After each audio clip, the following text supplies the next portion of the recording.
Friends how are you. I think all are fine. So जो बच्चे ये पूछ रहे थे कि मैम न्यू वैकेंसी ईएमआरएस की कब आएंगी, वेटिंग लिस्ट आएगी या नहीं आएगी, तो वो जो है आपकी क्वेरी इस वीडियो में ली जाएगी। उससे पहले अगर आप हमारे चैनल पर नए हैं, चैनल को सब्सक्राइब, वीडियो को लाइक और शेयर करना न भूलें। इसके साथ साथ बेल आइकन ज़रूर दबाइएगा ताकि जो भी न्यू वीडियो डाली जाए उसका नोटिफिकेशन आप तक पहुंच जाए।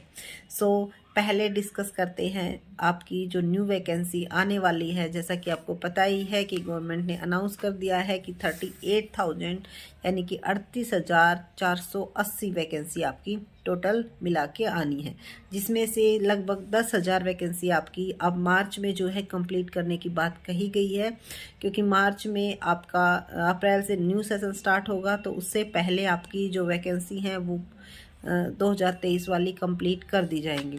उसके बाद आप उम्मीद ये लगा सकते हो कि जो न्यू नोटिफिकेशन है आपका, यही मान कर चलो कि भाई अप्रैल में आ जाएगा। अब ये देखा जाएगा जो ये 28,000 वैकेंसी हैं ये एक ही फेज़ में कंप्लीट की जाएंगी या फिर दो फेजेस इसमें लगाए जाएंगे, यानी कि इकट्ठी भी आ सकती हैं और अलग अलग भी आ सकती हैं।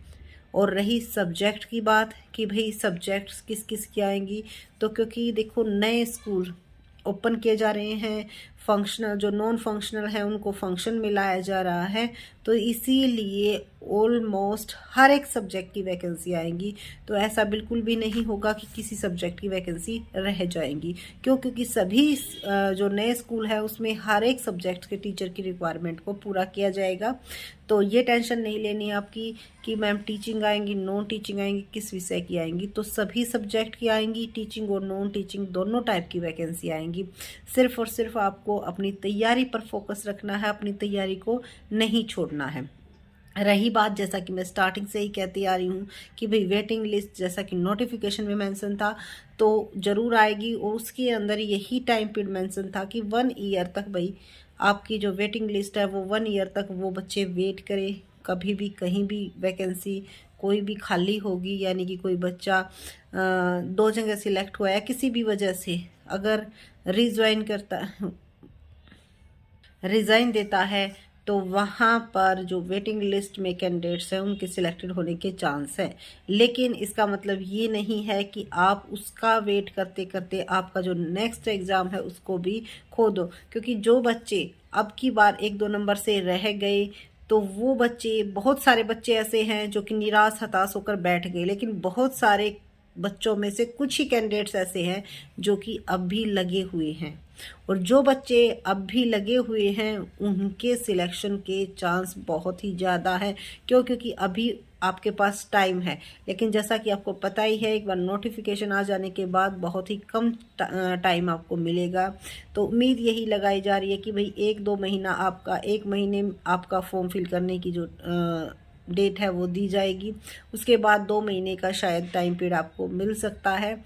तो कहीं ना कहीं उसके बाद जो है यूजीसी नेट आ जाएगा, सी टेट आ जाएगा, तो अगस्त तक, ठीक है, जुलाई या अगस्त तक आपके पास शायद समय होगा आपके एग्ज़ाम का। लेकिन उसके लिए आपको अपनी प्रिपरेशन पूरी 101% रखनी है, यानी कि कहीं भी कोई भी कमी आपको नहीं छोड़नी है।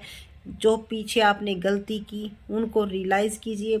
और उसके साथ साथ जो बच्चे ये पूछ रहे थे मैं प्रीवियस ईयर क्वेश्चन पेपर, तो प्रीवियस ईयर जो भी कॉमर्स का पेपर है मेरे पास वो मैं कल आपका डाल दूंगी, आप देख लेना किस तरह का एग्ज़ाम आता है। और जो कॉमर्स के बच्चे नहीं हैं वो जर्नल पेपर देख लेना, क्योंकि जर्नल पेपर सभी सब्जेक्ट्स का आपका पीजीटी का सेम था, ठीक है। तो जर्नल पेपर प्लस सब्जेक्ट दोनों का मैं कल डाल दूंगी, वहाँ से आप एक बार देख लेना कि किस टाइप का पेपर आया, क्योंकि एक बार प्रीवियस ईयर पेपर आप देखोगे तो उससे आपको आइडिया लग जाएगा कि भाई किस टाइप से क्वेश्चन पूछे जाते हैं, कैसे क्वेश्चन पूछे जाते हैं। और क्योंकि फर्स्ट टाइम लिया गया था तो पेपर ना तो हम ये कह सकते हैं कि भाई हार्ड था और ना ही ये कह सकते हैं हम इजी था।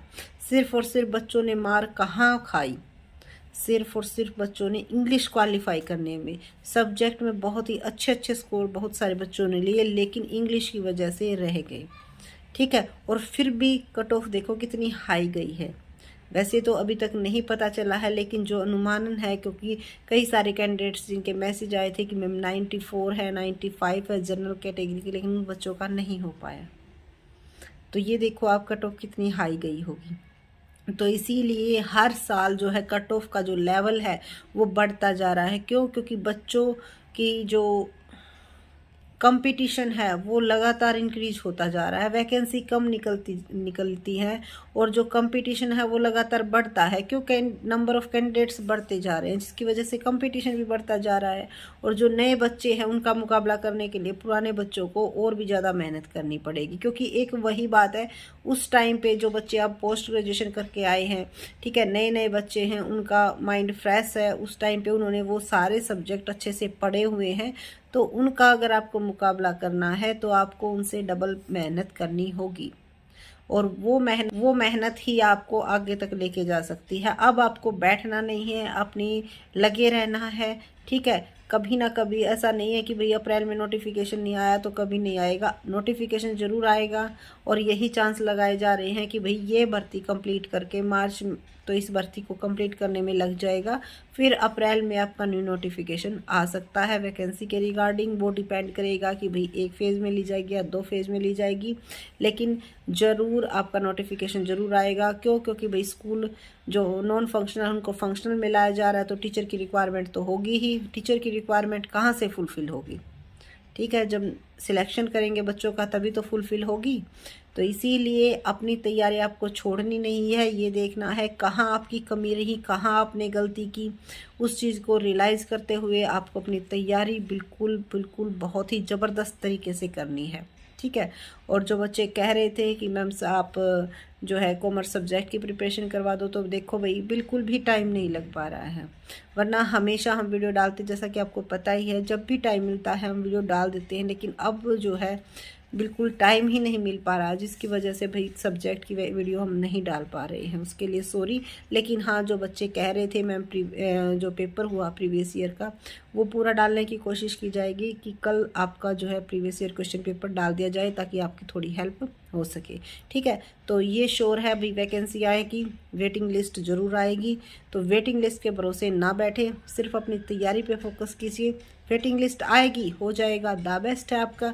अगर नहीं होता है, कम से कम आपको ये अफसोस तो नहीं रहेगा कि भाई वेटिंग लिस्ट के भरोसे मैंने इतना सारा टाइम गंवा दिया। फिर आपके पास इतना कम टाइम बचेगा, आपको समझ में ही नहीं आएगा कि भाई आप क्या छोड़ो और क्या पढ़ो, ठीक है। और हमेशा ये कहते हैं ना कि भाई 15 दिन में उसने एग्ज़ाम क्रैक कर दिया, 20 दिन में, 20 दिन का कोर्स है, महीने का कोर्स है, तो ऐसे एग्ज़ाम क्रैक बिल्कुल भी नहीं होता। ये सिर्फ और सिर्फ एक झूठी बातें हैं, झूठी बकवास है। क्यों? वो क्या होता है, जब आपने सब कुछ पढ़ लिया, ठीक है, वो टाइम पीरियड सिर्फ और सिर्फ 15-20 दिन का आपका रिवीजन का होता है। तो जिन बच्चों ने पूरा सिलेबस पहले पढ़ रखा था, जिन्होंने पहले एग्ज़ाम दे रखे थे, ठीक है, उनके लिए वो 15-20 दिन काफ़ी हैं। लेकिन जो बच्चे बिल्कुल नए तरीके से तैयारी कर रहे हैं, तो उनको तो भाई टाइम चाहिएगा, क्योंकि बेस से क्वेश्चन आते हैं। हमेशा अपना बेस स्ट्रॉन्ग बना के चलिएगा, ताकि वैसे भी अगर आपसे कोई क्वेश्चन पूछे तो आप उसका जवाब दे पाओ। अगर आप ऊपर ऊपर से क्वेश्चन पढ़ते हो तो हमेशा गलत होने के चांस बहुत ही ज़्यादा बढ़ जाते हैं। क्योंकि जो डायरेक्ट क्वेश्चन है, सिर्फ डेट वगैरह को या फिर किसी प्लेस का नाम, उनको छोड़कर अब जो है क्वेश्चन आपके ऐसे नहीं आते हैं कि डायरेक्ट पूछे जाए। आपका बेस चेक किया जाता है कि भाई बच्चे का बेस कैसा है। तो इसीलिए कॉन्सेप्ट बेस्ड लर्निंग कीजिए, टाइम लगाइए, लेकिन जिस भी टॉपिक को करो उसको अच्छे से कीजिए, ताकि आपको ये ना हो कि भाई उस टॉपिक में आपकी कोई गलती हो, ठीक है। अब आपने कर लिया एकदम से 10 दिन में पूरा सिलेबस, लेकिन जब आप कोई भी मॉक टेस्ट देते हो तो आपका स्कोर बिल्कुल भी अच्छा नहीं आता। वो किस वजह से नहीं आता? क्यों? क्योंकि आपका बेस स्ट्रॉन्ग नहीं है। हमेशा मैं यही कहती हूँ भाई, अपने बेस के ऊपर ध्यान दीजिए, पहले बेसिक से स्टडी कीजिए। जैसे अब हमारे जो कॉमर्स वाले बच्चे हैं 11th-12th की, उनके लिए बहुत मोस्ट इम्पोर्टेंट बुक्स हैं, उनको सबसे पहले उन्हीं को कीजिए और बिल्कुल एक एक लाइन को अच्छे से कीजिए। और किसी दूसरे के नोट्स से कभी भी तैयारी अच्छी नहीं होती है, अपने खुद के नोट्स बनाइए। तो जो बच्चे ये पूछ रहे थे कि मैम अपने नोट्स भेज दो, तो वही नोट्स मैं दिखाऊंगी, कभी पूरी अलमारी भरी पड़ी हैं, ठीक है। क्योंकि यूजीसी नेट के भी हैं, जेआरएफ के भी हैं, सॉरी उसके साथ साथ जो भी जैसे एनवीएस डीएसएसबी की जो भी प्रिपरेशन की, तो मैं हमेशा स्टार्टिंग से दोबारा से नोट्स बनाने स्टार्ट करती थी। तो कभी भी किसी के नोट्स ऐसे समझ में नहीं आते, क्योंकि सभी का अपना अपना लेवल होता, लिखने का अपना अपना तरीका होता है उसको समझने का। इसीलिए किसी से नोट्स वगैरह लेने की ज़रूरत नहीं है। अभी टाइम है आपके पास, बुक से खुद के अपने नोट्स बनाइए, अच्छे से प्रिपरेशन कीजिए। और अगर कहीं पर भी आपको कोई डाउट आता है तो आप कमेंट कीजिए, भाई हेल्प करने की कोशिश की जाएगी, जितना हमसे पॉसिबल हो पाता है उतनी हेल्प करेंगे। तो जो पिछली बार आपका मजाक बना था, कई सारे बच्चे ये कह रहे थे कि मैम 1 नंबर से रह गए, 2 नंबर से रह गए, किसी को बताते हैं ऐसा लगता है, ऐसे कह रहे हैं कि भी आप बिल्कुल आप तो ये कह रहे थे इतना अच्छा स्कोर है, ये है वो है, मजाक बना के रख दिया है, ठीक है, कि आपसे नहीं होगा। तो अब की बार आपको अपना मजाक नहीं बनने देना है और वो आपके ऊपर ही डिपेंड है भाई, आपको अपना मजाक बनवाना है या फिर आपको कुछ करके दिखाना है, ताकि जो आपका मजाक बना रहे हैं उनका मुंह अपने आप ही बंद हो जाए। ठीक है, तो आपको सिर्फ इन सब चीज़ों को इग्नोर करते हुए कि वो क्या कह रहा है, वो क्या सोचेगा, इतने दिन हो गए कोई कुछ नहीं हो रहा, ठीक है, कोई कुछ नहीं सोचता है, सिर्फ और सिर्फ ये आपकी माइंड की क्रिएटिविटी होती है जो आप सोचते रहते हो। ठीक है, उन चीज़ों से बिल्कुल बाहर निकलिए, पूरा का पूरा फोकस अपनी पढ़ाई पर लगाइए और प्रीवियस ईयर क्वेश्चन पेपर ज़रूर पढ़िए। ठीक है, उनको ज़रूर देखिए और उसके बाद जब आपका सिलेबस कंप्लीट हो जाए तो भाई आप अपने मॉक टेस्ट ज़रूर दीजिए। सिर्फ और सिर्फ यही है एक जो पूछते अभी स्ट्रेटजी क्या है, तो कोई स्ट्रेटजी नहीं है, यही है स्ट्रेटजी, इससे बेस्ट और कुछ नहीं हो सकती। ठीक है, अपनी बुक से तैयारी कीजिए, किसी के नोट्सों के ऊपर मत डिपेंड रहिए, अपने खुद के नोट्स बनाइए और जल्द ही वैकेंसी भी आएंगी, वेटिंग लिस्ट भी आएगी, नोटिफिकेशन में मेंशन है, तो हमारा तो यही कहना भाई 100% आएंगी। ठीक है, लेकिन उसकी वेट में आप अपना जो ये टाइम है, ये कीमती टाइम है, ये मत खोइएगा। ठीक है, बाकी जिसको जो कहना है वो ऐसे ही कहते रहेंगे, आपको उन सब चीज़ों को इग्नोर करना है। ऐसे अगर कहने वालों पर ध्यान दे तो इंसान बहुत ही पीछे रह जाए। जब इन सब चीज़ों से आगे निकलते हो आप, ठीक है, तभी आप आगे निकल पाते हो, वरना टांग खींचने वाले, मजाक बनाने वाले, कुछ कहने वाले हर जगह हर फील्ड में आपको मिलते हैं। ठीक है, तो इन सब चीज़ों को इग्नोर करते हुए आपको आगे बढ़ते रहना है, पीछे देखना ही नहीं है आपको। ठीक है, और अब की बार बिल्कुल 0 लेवल से बिल्कुल अच्छे से तैयारी कीजिएगा और फिर बताइएगा, अगर एग्ज़ाम क्रैक ना हो तो बताइएगा, क्योंकि अभी आपके पास टाइम है बिल्कुल अच्छे से प्रिपरेशन करने का, इसको बिल्कुल भी मत गवाइएगा। तो इसी के साथ करते हैं वीडियो को यहीं पर एंड। अगर आप हमारे चैनल पर नए हैं प्लीज़ चैनल को सब्सक्राइब, वीडियो को लाइक और शेयर करना न भूलें, क्योंकि आपका एक एक सब्सक्राइबर हमारे लिए बहुत कीमती है। क्योंकि ये भी हमें आगे मोटिवेट करता है। जिस तरह से आपके एक एक नंबर जो बढ़ते हैं मॉक टेस्ट में, वो आपको मोटिवेट करते हैं पढ़ने के लिए, वैसे ही एक एक सब्सक्राइबर आपके अच्छे अच्छे कमेंट हमें मोटिवेट करते हैं नेक्स्ट वीडियो बनाने के लिए। So thank you so much.